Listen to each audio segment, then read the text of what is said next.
প্রতীক ছাড়াই হচ্ছে এবারের উপজেলা নির্বাচন। সিলেটের দুই একটি উপজেলা ছাড়া সবকটিতেই এবার আওয়ামী লীগ নেতারা একে অপরের মুখোমুখি হয়েছেন। প্রার্থী হয়ে নিজেদের লোকজনকে নিয়ে মাঠ চষে বেড়াচ্ছেন।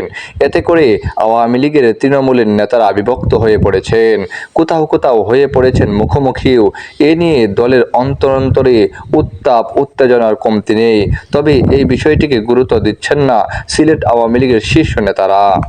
তাদের মতে প্রতীক না থাকায় এবারের উপজেলা নির্বাচনে অংশগ্রহণ বাড়ছে। প্রার্থীদের অংশগ্রহণের চেয়ে ভোটারের অংশগ্রহণ বেশি হবে বলে মনে করেন তারা।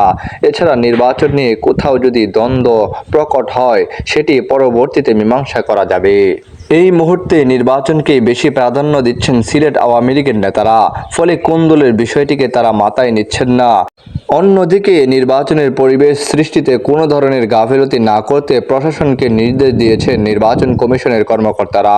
সিলেট সফরকালে ইসি মোহাম্মদ আনিসুর রহমান সুষ্ঠু ও নিরপেক্ষ ভোটের তাগিদ দিয়েছেন। সেক্ষেত্রে প্রশাসনের কর্মকর্তাদের সম্পূর্ণ নিরপেক্ষ থেকে কাজ করার নির্দেশনা রয়েছে তার।